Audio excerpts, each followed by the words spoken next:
Hey everyone.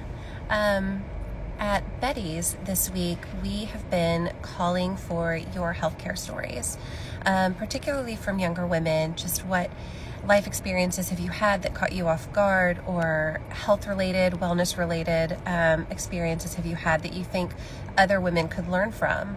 And I want to share a little bit about my story and my journey. And today feels like a particularly good day to do that, and I'll tell you why in a second. But last year was the first time I publicly shared my story on social media, and I'll give you a little bit of background, but I want to talk again a little bit more about my journey so far. And when I was 17, I had never started a period, and I went to see an OBGYN who quickly diagnosed me, after doing a blood test, quickly diagnosed me with something called primary ovarian insufficiency. And really what that means is that my ovaries stopped working. My body perhaps attacked them and caused them to stop working. We don't really know the root cause, whether it was autoimmune in a case like that, or if there is another reason. We've done a lot of checks on my chromosomes and my family history to rule out other scenarios, but the cause is unknown. So what that means is my body does not produce the hormones that are needed to fuel my reproductive system, so estrogen and progesterone. And without those, my eggs were unable to survive, and I was diagnosed with and am infertile. So I have been on hormone replacement therapy since I was, I would say 19. I started at 17. I stopped taking my hormones for a couple of years, which was pretty detrimental to my health at the time. But fortunately, when I was about 19, I got back on them and have been on them ever since. So I like to tell people that I started in women's health at a very young age, but I want to promote that younger women go to see a gynecologist, get their women's health checked out, and start to understand their bodies from that young age, because that aspect of my diagnosis was incredibly helpful to me. And I'll tell you why.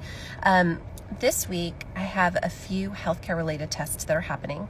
So every few years, I get a similar series of tests. I have my hormones checked about every 6 months to a year, depending on my symptoms from my last checkup. So if my hormones feel a little off, then my doctor usually has me come in about 3 to 6 months later. If I'm feeling good on them and everything is going great without any changes, I'll come back after about 12 months. But every couple of years I cycle through a couple of important tests for my particular condition. So, and two of them I've had today. I'm actually sitting outside of an imaging center right now, which is why I wanted to do this at this time. The first test that I had is a bone density scan. This is extremely important because this is one of the primary concerns for someone with my condition. My body doesn't produce estrogen.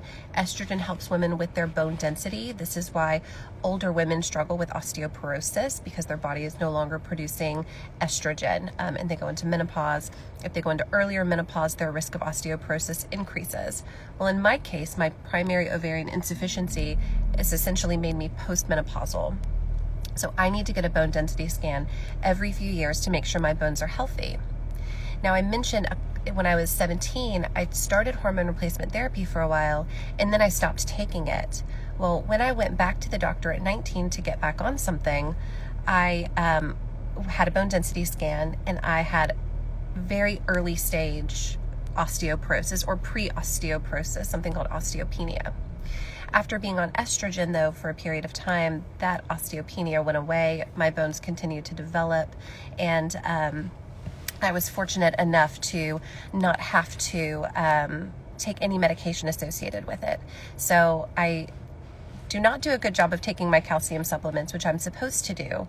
So we'll see what my bone density scan comes back as today. But that's one very important thing for someone who has low estrogen or is postmenopausal, becomes postmenopausal very early in their life, is that they get those bone density scans, take calcium supplements, and make sure you have strong bone health. Weightlifting also helps with bone health, so getting good exercise and physical activity is really important. The second thing I had to have done today was a mammogram. Now, I'm in my 30s, I'm 36. Most women aren't recommended to start having a mammogram until they're in their 40s. But when I was 29, my doctor wanted a baseline. And the reason is because in my condition, someone who has been on hormone replacement therapy for an extended amount of time has a higher risk for developing breast cancer. And so with that, I started at 29 getting a mammogram, and I get a mammogram about every 2 to 3 years.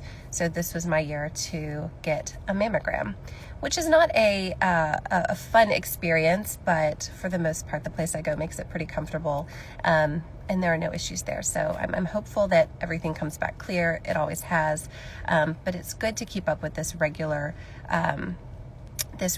testing. And I'll say that because I think the most important thing, and the thing I want to leave you with today, is it's very important to know your own body. So I had the privilege of getting this diagnosis at 17, and I say privilege because it has forced me to know my body extremely well. If something starts to feel off, I quickly know, okay, this isn't right, and it's likely something to do with my hormones. A few years ago, my body stopped producing testosterone. I knew this because I knew something was off because I started to feel mildly depressed, and I've been fortunate to, up until that time, I had never experienced depression, and so I started to feel mildly depressed. I gained weight really quickly. I started to lose some of my hair, and a few other symptoms, and that triggered me to say, this isn't normal, this doesn't feel right. So I went to my doctor and realized I had stopped producing testosterone, and she added that to my routine.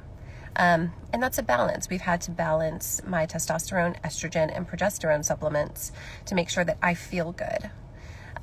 Because when I started taking testosterone, I started taking a little bit too much, and then the other feelings that I had were quick agitation, a little bit more aggressive. I started to get flustered and heated when I would feel that frustration, and I knew my testosterone was a little bit too much, so we had to back off of it.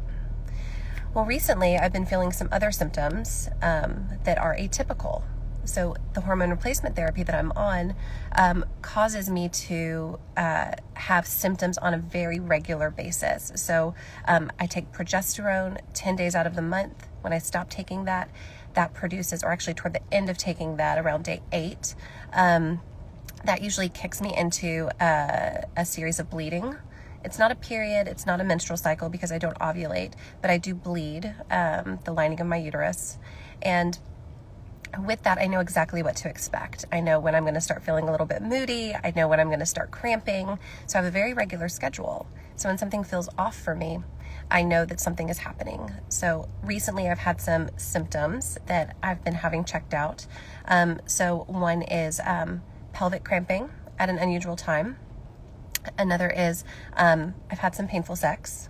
The other is intermittent spotting and bleeding that's outside of that time period that I know I'm supposed to bleed.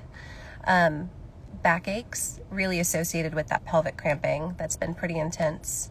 And for the most part, that's about it. There might be a couple in there that I'm forgetting to mention. But I saw my OBGYN in December, and at that time, my symptoms had subsided a little bit. And she said, okay, well, it could be a couple of things. It could be, sugar, increased amounts of sugar. She asked me if I had been drinking more and eating more sugar. This was right around the holidays. So I said, yes, definitely. So I've since reduced the amount of sugar that I'm consuming significantly. My drink of choice is wine. So I've stopped drinking wine as much and only drink periodically to see if that helps reduce the symptoms.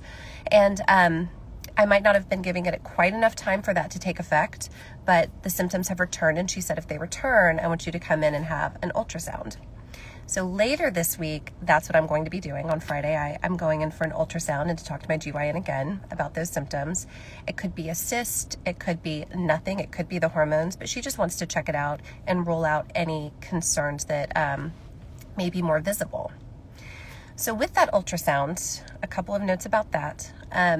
It's not the ultrasound that you might think of when you think of a pregnant woman going in and they put the device on her stomach and you can see the baby. This is a transvaginal ultrasound so that you can see the ovaries and what's happening with the ovaries internally. So I will say, when I was 17, my doctor at the time had ordered a transvaginal ultrasound. Because I was so young, my pelvic bone was too narrow for that, and it was an incredibly painful experience, and one that was I later realized was quite traumatic.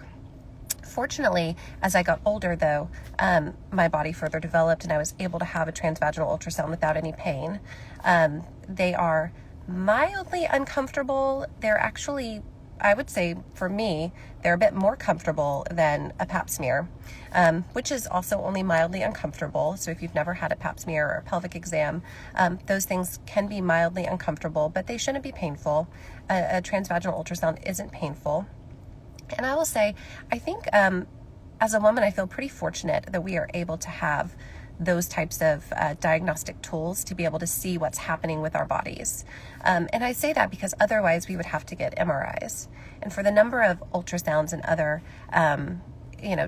diagnostic tools that have been used to help monitor my condition, the transvaginal ultrasound is probably the least damaging because there's no radiation associated with it, right? With an MRI, even with a bone density scan, there's radiation associated with that, which over the long term can produce other health results. So physicians usually determine, weigh the cost of that radiation exposure to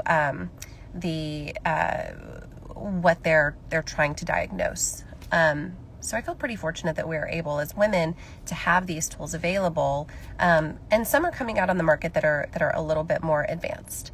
But this week, I just wanted to share my story with you all and encourage you all to share your story so that you can teach the next generation of women about their healthcare and how to approach it. And if there's anything I want to leave you with in this video, it's know your body.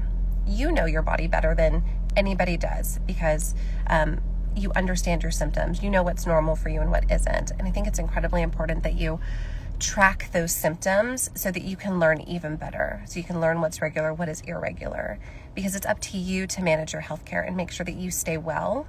Now, we at Betty's want to help you do that. We want to do that in this way of sharing stories so that we can learn from each other. So please go over to bettysco.com, sign up with your email, and we will be in touch with you about when we're opening, about when our website's going live fully. You can also go to bettysco.com/share my story. That's share-my-story. And that's where you can fill out a really quick form and just share your experiences. They don't necessarily have to be experiences with a healthcare provider. They can be about your first period, the first time you had sex, maybe not even a first time, maybe just an odd situation that caught you off guard. It can be about your mental health. It can be about your wellness. But we'd really love to hear from you. And if you have questions about my story, I'm really open in sharing it. You'll read more about it at bettysco.com once we go live, because I really want to make sure that you all stay informed. Hit me up in the comments or feel free to direct message me too. I'm happy to answer any questions you have. Thank y'all.